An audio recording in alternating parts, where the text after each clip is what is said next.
Jangan suci sami pada sayang yogi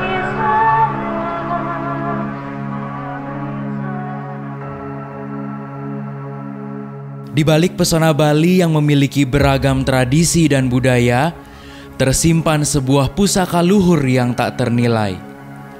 Lontar, lembaran naskah kuno sebagai bentuk abadinya kebijaksanaan leluhur.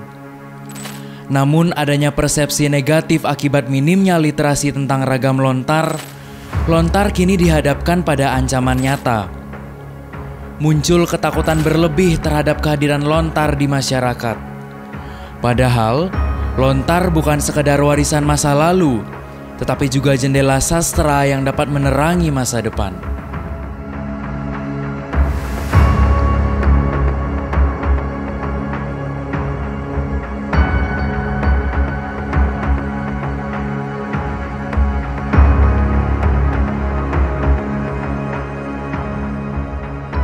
Daun lontar itu dulunya adalah digunakan sebagai media komunikasi karena dulunya tidak ada alat tulis menulis seperti sekarang, maka digunakanlah daun siwalan. Kenapa daun siwalan dipakai?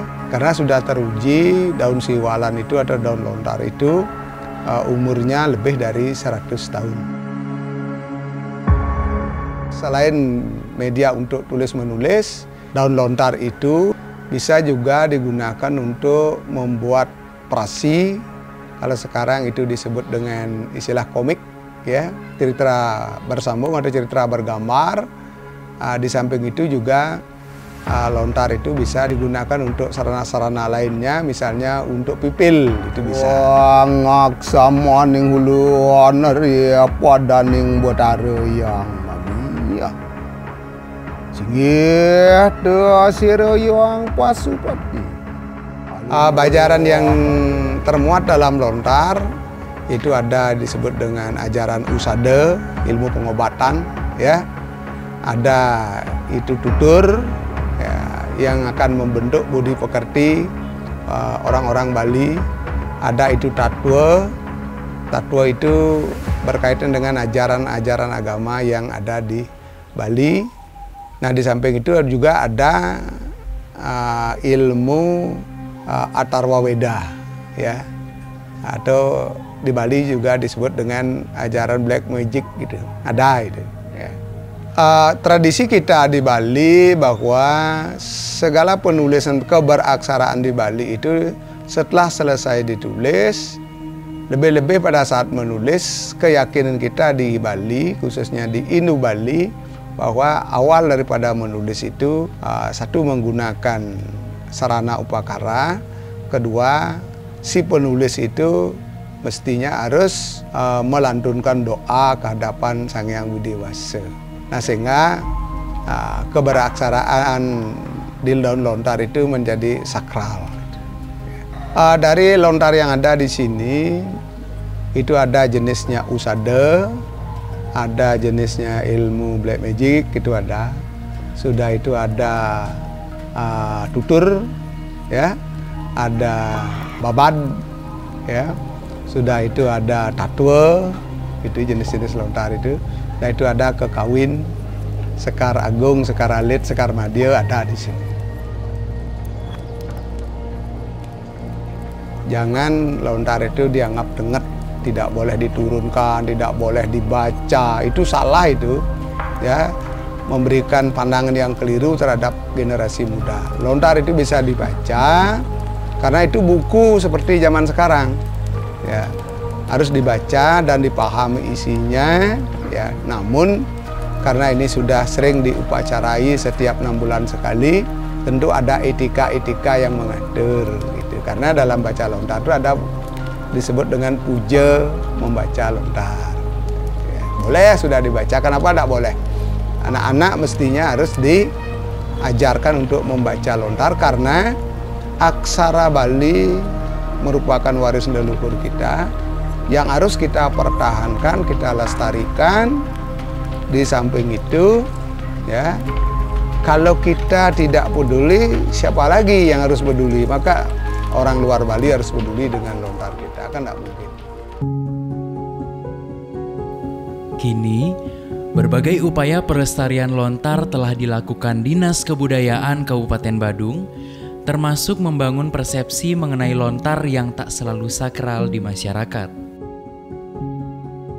Kondisi lontar di masyarakat sekarang, meskipun kami sudah beberapa kali turun, tetapi ternyata masih banyak masyarakat kita yang masih nengetin, gitu, mensakralkan sekali lontar-lontar yang mereka miliki, yang merupakan warisan dari nenek moyangnya.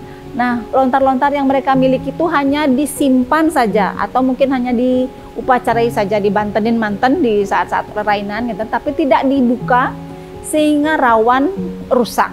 Nah, dimakan rayap kah, atau kan mungkin lapuk dimakan usia. Nah, itu sangat penting untuk kita konservasi, kita rawat agar lontar itu dalam keadaan baik dan bisa terbaca dan bisa kita ketahui bahwa apa yang termuat di dalam lontar tersebut. Jangan sampai hilang, punah, dimakan waktu.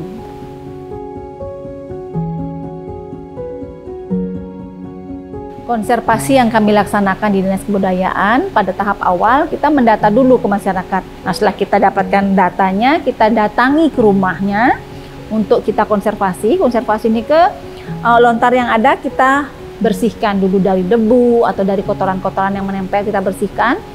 Kemudian ada melapisnya dengan alkohol yang ada takarannya sekian alkohol yang bisa untuk merawat lontar tersebut.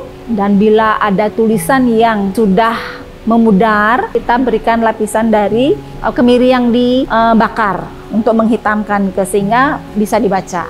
Dan juga kita mengedukasi dari si pemilik lontar bagaimana cara merawat lontar. Kita berikan contoh-contoh alat sehingga nanti jika peralatan seperti alkohol, kemudian minyak kemirinya habis, mereka bisa menyiapkan sendiri. Dan bagaimana tahapnya, kita ajari masyarakat itu untuk bisa memahami bagaimana cara merawat lontar.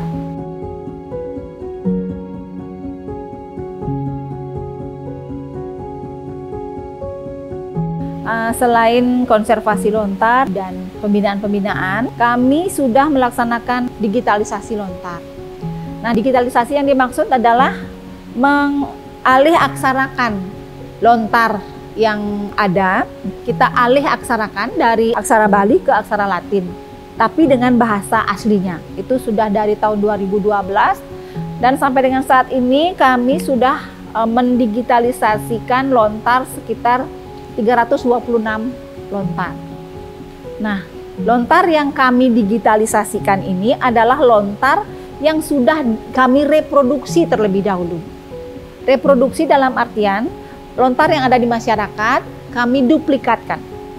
Lontar-lontar yang kira-kira penting untuk diduplikatkan, untuk diketahui oleh masyarakat luas, kami duplikatkan, kami salin kembali. Kemudian kami pajang di Dinas Kebudayaan Kabupaten Badung. Dan sampai dengan saat ini kami sudah mereproduksi lontar sejumlah 429 lontar.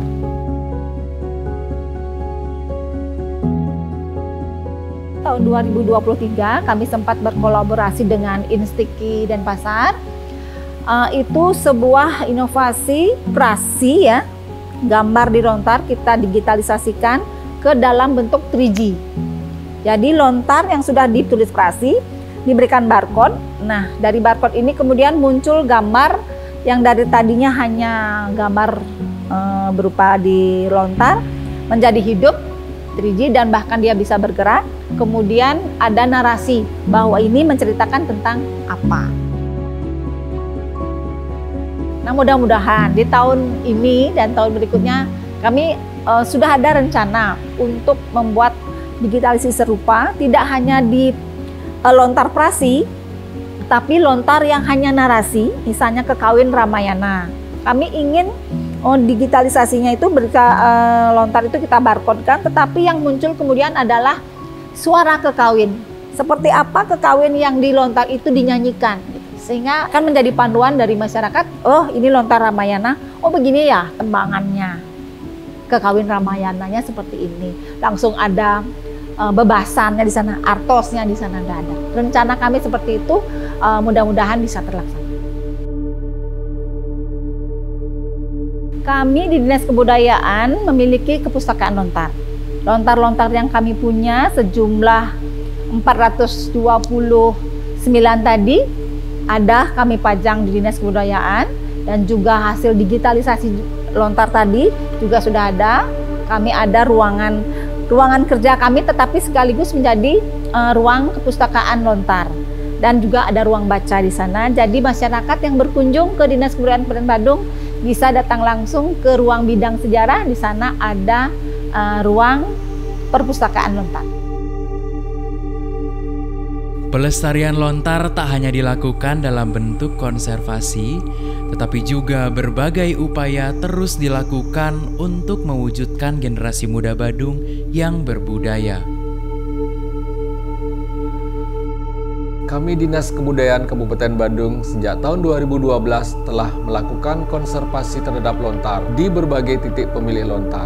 Selain itu, melalui agenda Bulan Bahasa di Kabupaten Badung, kami selalu mengadakan lomba-lomba terkait pelestarian budaya. Lomba ini juga bertujuan untuk menumbuhkan minat para generasi muda untuk dapat terus mempertahankan budaya dengan mempelajari aksara Bali. Kami juga selalu mengupayakan digitalisasi lontar melalui terjemahan lontar dari aksara Bali ke aksara Latin, bahkan bukan hanya diterjemahkan ke dalam bahasa Indonesia, tetapi juga bahasa Inggris.